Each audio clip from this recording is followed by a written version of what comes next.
Hello दोस्तों, welcome to back great Indian institute of mathematics. आज का वीडियो में हम लोग देखने वाले हैं क्लास 9th का हिंदी। ठीक है, जिसमें से क्या पढ़ेंगे हम लोग, लहासा की ओर चैप्टर नंबर 2। इसका क्वेश्चन आंसर आज का वीडियो में हम लोग को कंप्लीट करना है।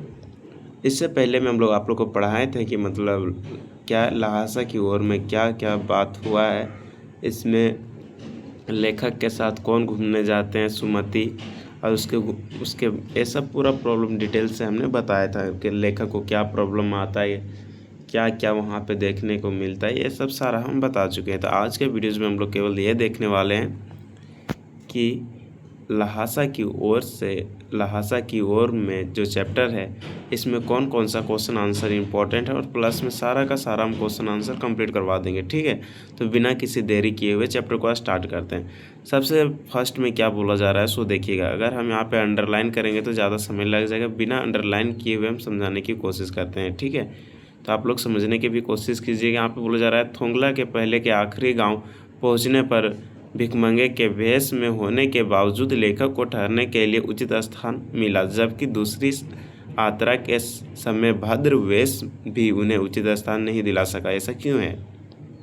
ठीक है, तो इसमें हम क्वेश्चन केवल समझाएंगे, ऐसा नहीं कि पूरा क्वेश्चन हम पढ़ेंगे और जो लिखा वही पढ़ेंगे। मतलब मेरा बोलने का अर्थ है कि हम वही समझाएंगे जो इम्पोर्टेंट है। ठीक है, आप लोग वीडियो पॉज करके कॉपी में नोट डाउन कर सकते हैं बिना किसी देरी किए हुए। या तो फर्स्ट टाइम केवल आप समझ लीजिए क्वेश्चन आंसर, उसके बाद नोट डाउन कीजिएगा।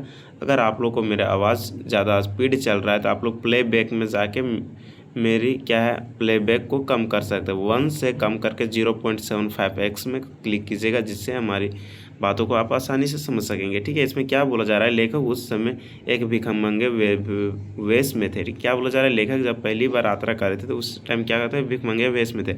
तिब्बत में उन इलाकों में कोई छुआछूत या कुछ भी जाति पाति ये सब नहीं माना जाता था। ठीक है, भिखमंगे के वेश होने के कारण है कोई भी व्यक्ति लेखक को खतरा या अजनबी नहीं समझता था। सबसे पहले क्या है, भिखमंगा रहेगा तो उन लोग सोच रहा था कि नहीं ये व्यक्ति जो है इधर ही आसपास का रहने वाला कोई भिखारी होगा।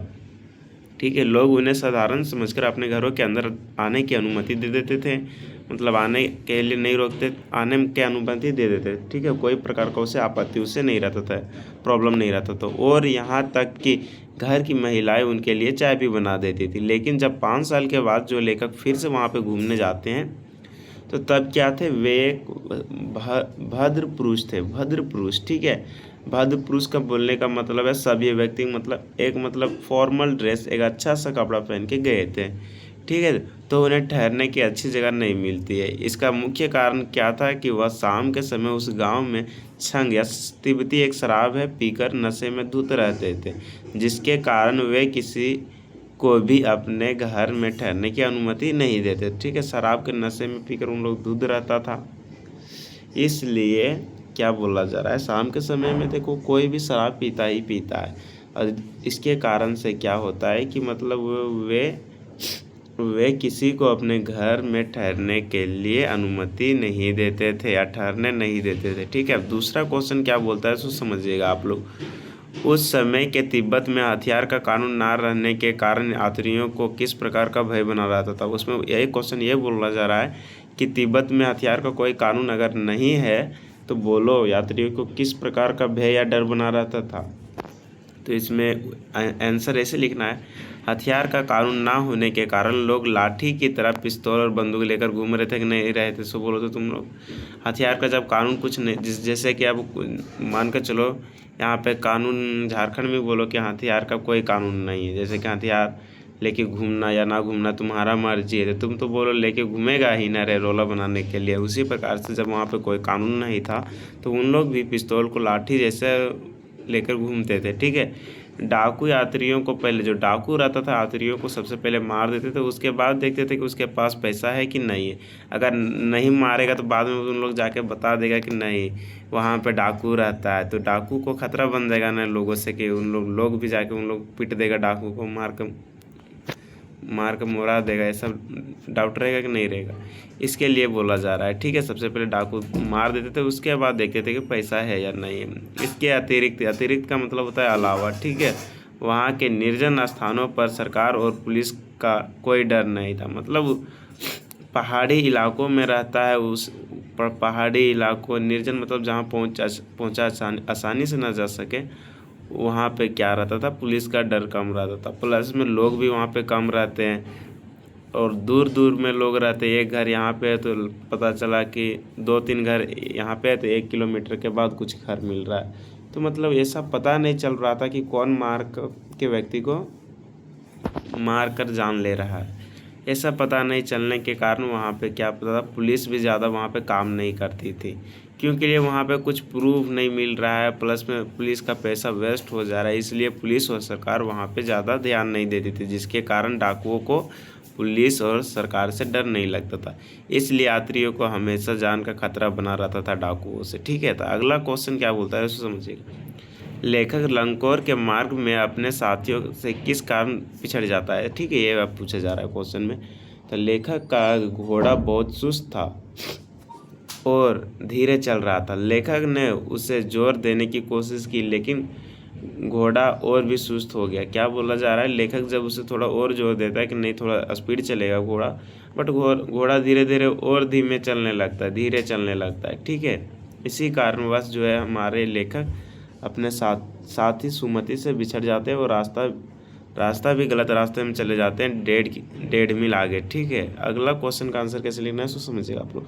लेखक ने शेखर विहार में सुमति को उनके यजमानों के पास जाने से रोका, परंतु दूसरी बार रोकने का प्रयास क्यों नहीं किया, ये सब बताना है। ठीक है, पहली बार लेखक ने सुमति को रोका था शेखर विहार जाने से, बट दूसरी बार उसने क्यों नहीं रोका।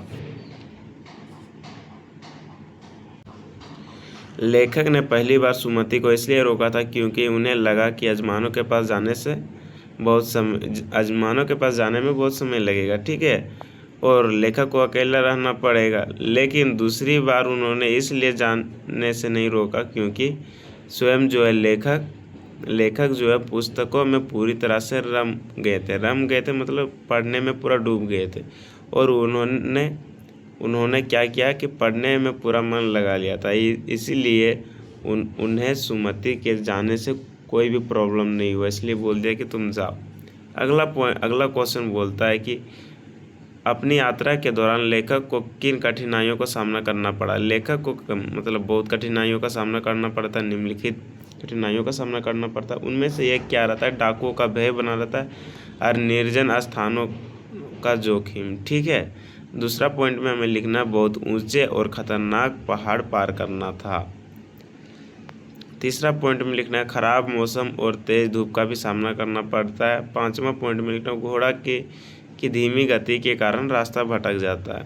और पांचवा पॉइंट में हम लोग लिखना है आवास की अनिश्चितता, मतलब आवास हर जगह नहीं मिलता है, कभी अच्छा घर भी मिलेगा तो कभी ख़राब भी मिलेगा तो कहीं मिलेगा भी नहीं, उसके लिए थोड़ा और दूर जाना पड़ेगा। ठीक है, तो यह पॉइंट आप लोग को लास्ट में लिखना है। 6 नंबर क्वेश्चन में क्या बोला जा रहा है कि प्रस्तुत यात्रा वृत्तांत के आधार पर बताइए कि उस समय का तिब्बती समाज कैसा था। वहाँ के बोला जा रहा है जब लेखक वहाँ घूमने गए तो तिब्बत का समाज कैसा था। तिब्बत का समाज का मतलब निम्नलिखित विशेषताएं थे उस टाइम जब पहली बार जब लेखक घूमने गया था। ठीक है, वहाँ जाति पाती और छुआछूत का भेदभाव नहीं था, पहला पॉइंट में लिखना। दूसरा पॉइंट में लिखना वहाँ की औरतें पर्दा घूंघट नहीं लगाती थी।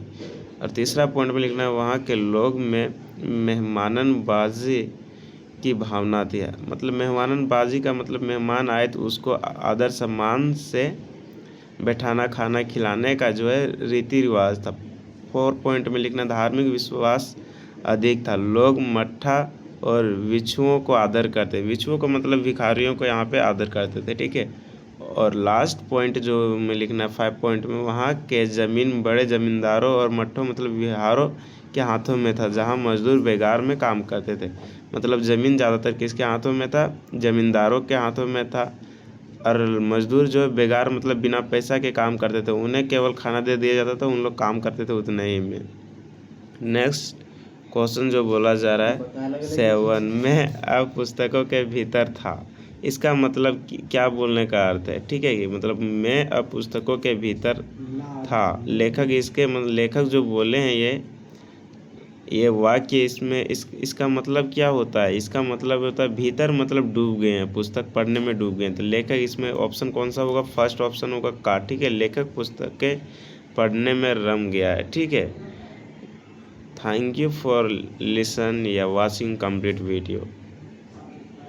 Great Indian institute of mathematics, stay connected on YouTube.